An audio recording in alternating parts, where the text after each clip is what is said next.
Shalom, saudara-saudaraku yang dikasihi oleh Tuhan. Bahagia rasanya kita dapat berjumpa kembali di dalam merenungkan firman Tuhan. Pada hari ini, Jumat 10 Maret 2023, kita boleh mengalami hadirat Tuhan kembali. Kita masuk dan kita dapat merenungkan firman Tuhan. Nah, saudara-saudaraku, mari saya mengajak kita untuk merendahkan hati dan kita bersama di dalam doa. Bapa kami yang di surga, kami bersyukur kepadamu. Pada hari ini kami akan mendengar firman-Mu. Tuhan berkati setiap kami. Kami percaya Engkau yang menerangi setiap hati kami, sehingga firman Tuhan yang kami dengar menjadi bekal bagi rohani kami. Firman Tuhan menerangi setiap pekerjaan dan kehidupan kami, sehingga firman-Mu menjadi berkat bagi banyak orang. Terima kasih Bapa, persiapkan hati dan pikiran kami, sehingga firman Tuhan dapat tinggal dan berbuah di dalam hati kami. Kami berdoa hanya di dalam nama Tuhan Yesus. Amin.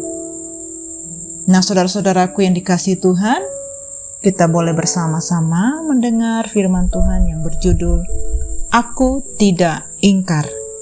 Firman Tuhan ini tertulis di dalam Yeremia 16 ayat 14 sampai dengan 21. Mari saya ajak kita semua untuk dapat membaca Alkitab kita. Yeremia 16 ayat 14 sampai 21. Hukuman Allah atas bangsa itu.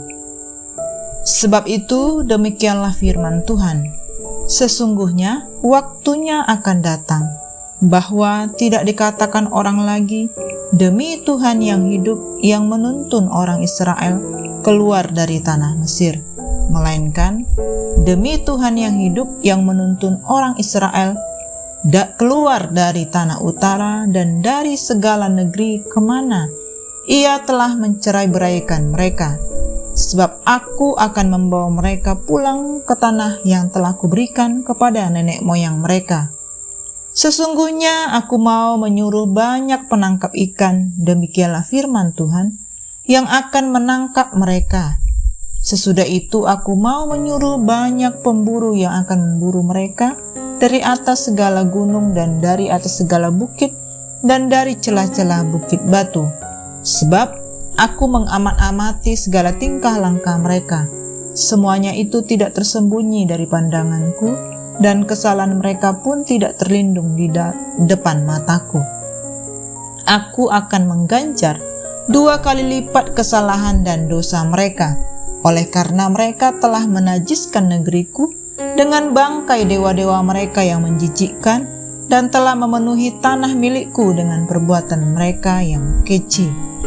Ya Tuhan, kekuatanku dan bentengku, tempat pelarianku pada hari kesesakan. Kepadamu akan datang bangsa-bangsa dari ujung bumi, serta berkata, sungguh nenek moyang kami hanya memiliki dewa penipu, dewa kesia-siaan yang satu pun tiada berguna. Dapatkah manusia membuat Allah bagi dirinya sendiri? Yang demikian bukan Allah. Sebab itu ketahuilah, aku mau memberitahukan kepada mereka. Sekali ini aku akan memberitahukan kepada mereka kekuasaanku dan keperkasaanku, supaya mereka tahu bahwa namaku Tuhan. Amin. Nah, saudaraku yang dikasihi oleh Tuhan, melalui bacaan Alkitab kita hari ini menceritakan bentuk-bentuk dari kehancuran Israel dan tidak adanya panggilan ataupun kesempatan untuk bertobat. Di fase ini, kehancuran ini seolah-olah mendapatkan restu dan pembiaran dari Tuhan sebagai akibat dari serangkaian kesempatan bertobat yang telah disia-siakan oleh orang Yehuda. Saudara-saudaraku, Tuhan hendak menggambarkan betapa dahsyatnya kehancuran yang akan dialami oleh umat Yehuda, sehingga ikatan sosial yang paling dasar pun, yakni pernikahan, akan menjadi hancur berantakan. Kehancuran yang terjadi pada umat Yehuda adalah kehancuran dahsyat yang belum pernah terjadi dalam sejarah umat Tuhan sebelumnya dan akan mengguncang keyakinan iman mereka.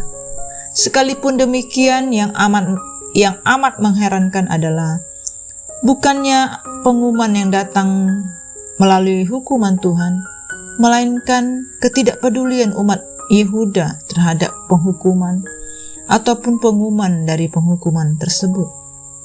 Saudara-saudaraku, tidak ada catatan tentang sikap penyesalan ataupun pertobatan dari orang Yehuda.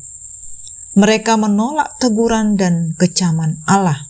Mereka meremehkan penghukuman Tuhan, dan mereka tetap menjalankan kehidupan sehari-hari mereka seperti biasa. Inilah puncak tertinggi kemunafikan orang Yehuda. Saudara-saudaraku, di dalam kehidupan kita sehari-hari sebagai orang percaya, sudah seharusnya kesetiaan kepada Tuhan menjadi kunci utama agar kita tenang di dalam menjalani kehidupan. Persoalannya, banyak orang yang meragukan kesetiaan Tuhan di dalam kehidupannya. Jika keadaan baik-baik saja, tentu dengan mudah ia menyatakan bahwa Tuhan itu baik, Tuhan itu setia, Tuhan itu tempat berpengharapan dan bernaung. Tuhan itu kasih dalam setiap keputusan dan tindakannya. Kemanapun manusia berada pasti akan disertai dan dilindungi. Persoalannya, tidak setiap waktu keadaan akan baik-baik saja. Dan banyak setiap kehidupan yang kita jalani, yang kita rasakan tentu bahwa Tuhan itu jauh. Saudara-saudaraku, Tuhan adalah Allah yang selalu setia dengan janjinya. Penyertaannya tidak terjadi meskipun berulang kali berdosa dan tidak taat dan memberontak kepadanya. Saudara-saudaraku, mari kita fokuskan diri kita kepada kehendak Tuhan. Kita percaya dan yakin bahwa Ia selalu baik bagi kehidupan kita. Mari kita melihat karya di balik setiap perkara yang terjadi dalam hidup kita. Bahkan di dalam diri Tuhan Yesus, kita telah memperoleh pengampunan dosa. Dan kita harus bersyukur atas pengampunan itu. Tuhan sudah menganugerahkan kita hidup yang baru. Oleh sebab itu kita patut menjalani kehidupan ini dengan penuh ketaatan dan kesetiaan kepada Tuhan. Saudara-saudaraku, apakah ibadah kita disertai dengan kesadaran akan kehadiran Tuhan di dalam kehidupan kita?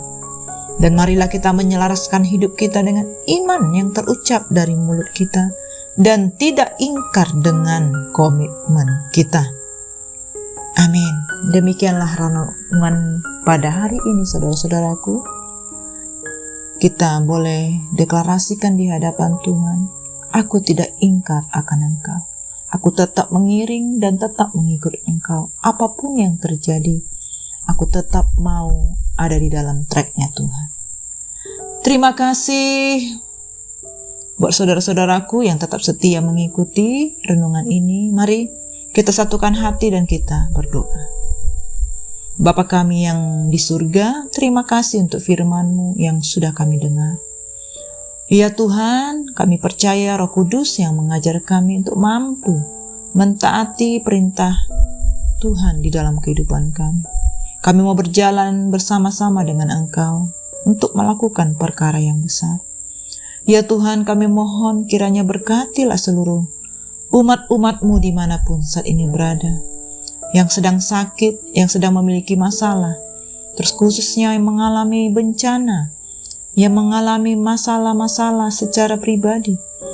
Tuhan, kami berdoa Tuhan berkati semuanya, berikan mereka kekuatan, kesembuhan, dan kami berdoa berkati semua bagian-bagian yang menolong dan yang bersama-sama dengan mereka. Ini doa kami Tuhan, oleh bilur-bilur darah Yesus menyembuhkan setiap yang sakit. Oleh kekuatan dan kuasa Tuhan, dapat menyelesaikan setiap persoalan yang dimiliki oleh umat. Kami percaya ada solusi yang Tuhan berikan bagi umat Tuhan. Terima kasih Bapa. Kiranya anugerah dari Tuhan Yesus Kristus, cinta kasih dari Allah Bapa dan persekutuan dengan Roh Kudus menyertai kami hari ini dan sampai selama-lamanya. Amin. Have a great day and God bless you all.